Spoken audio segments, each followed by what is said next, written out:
Bismillahirrahmanirrahim. Assalamualaikum warahmatullahi wabarakatuh. Alhamdulillahirrabbilalamin. Teman-teman, di pagi yang begitu syahdu ini ya, alhamdulillah kita bertemu kembali teman-teman. Walaupun kita jarak jauh, mudah-mudahan hati kita selalu dekat. Asik.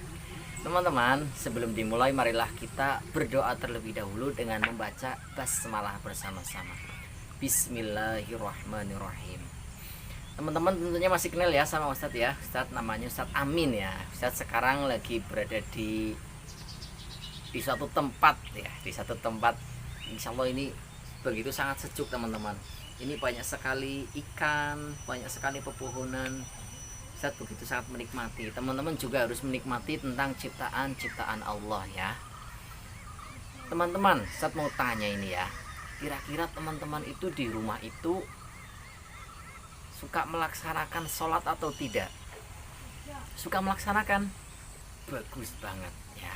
Jadi kita itu sebagai umat Islam, kita harus menunaikan kewajiban kita, yaitu salah satunya melaksanakan sholat lima waktu. Kemudian yang mau saya tanyakan teman-teman, kira-kira sebelum teman-teman melaksanakan sholat, apa yang harus teman-teman lakukan? Ayo tebakan, ini untuk kelas anak kelas 2. Sebelum kita melaksanakan sholat, kita harus apa? Apakah harus tidur, harus mandi, atau harus apa? Oh iya, benar sekali, kita harus melaksanakan wudhu. Kalau misal kita mau sholat, kita tidak berwudhu, maka sholat kita tidak diterima, tidak sah teman-teman. Kita harus suci dulu. Nah, pada hari ini Ustadz akan membahas tentang tata cara berwudu. Ada 2 teman-teman ya, tentang syarat wudu dan juga tentang rukun wudu. Untuk yang pertama itu tentang syarat wudu. Kira-kira ada apa saja teman-teman? Yang pertama, beragama Islam. Tentunya teman-teman beragama Islam kan? Iya. Teman-teman, syarat yang pertama itu beragama Islam. Kemudian yang kedua apa Ustadz? Yang kedua itu mumayyiz. Mumayyiz itu apa? Mumayyiz itu adalah orang yang sudah bisa membedakan mana yang baik dan mana yang buruk. Terus kemudian yang ketiga apa Ustadz? Untuk yang ketiga apa kira-kira? Yuk, yang ketiga itu tidak ada yang menghalangi masuknya air ke kulit. Misal contoh, Ustadz mau berwudu ya, bajunya masih seperti ini, berarti harus diapakan? Ya harus disisingkan ya, lengan bajunya disisingkan seperti itu, keatasin seperti itu teman-teman ya. Kemudian teman-teman, untuk selanjutnya itu ada apa kira-kira? Untuk selanjutnya itu tidak berhadas besar ya. Jadi kalau misal kita sedang menanggung hadas besar, itu kita tidak berwudu, tapi kita mandi besar.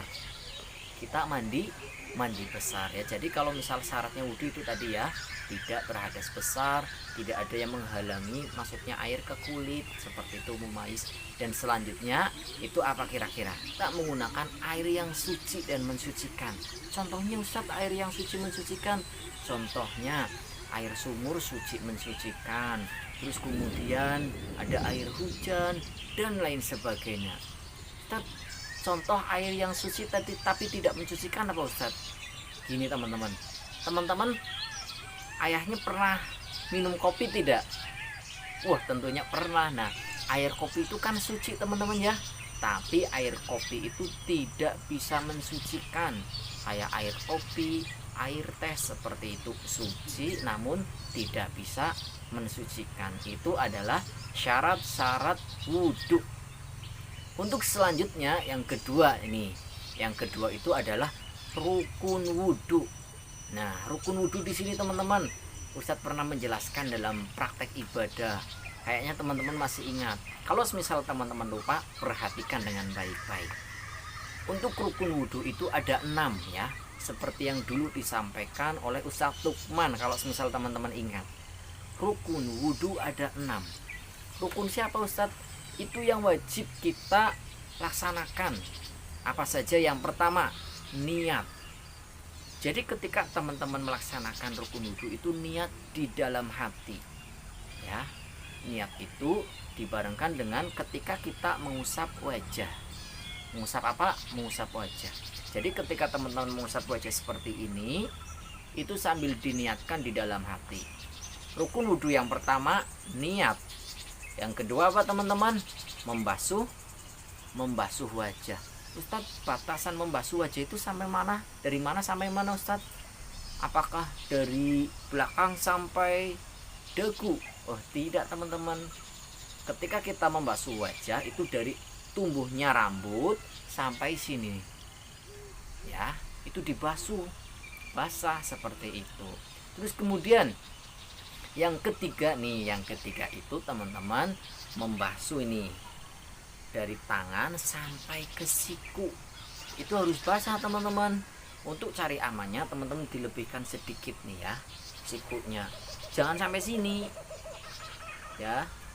Berarti sikunya harus basah nih. Hati-hati teman-teman. Biasanya ketika berwudu ada yang cepet-cepet. Itu salah, tidak boleh cepet-cepet. Nanti kalau misal cepet-cepet itu tidak terbasuh semuanya. Kemudian untuk selanjutnya yang keempat teman-teman. Yang keempat itu mengusap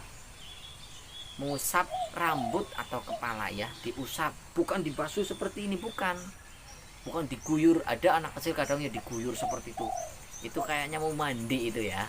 Nah jadi nanti diusap saja cukup, diusap belakang terus ke depan seperti itu, bisa dipahami. Dan selanjutnya yang kelima yaitu membasuh kaki sampai mata kaki ya.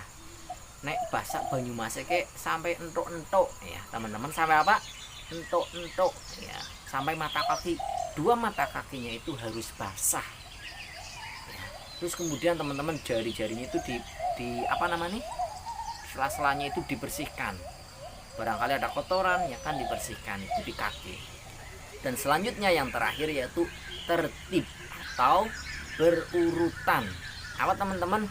Tertib atau berurutan. Alhamdulillah ya teman-teman, hari ini kita sudah belajar tentang syarat wudhu dan juga rukun wudhu.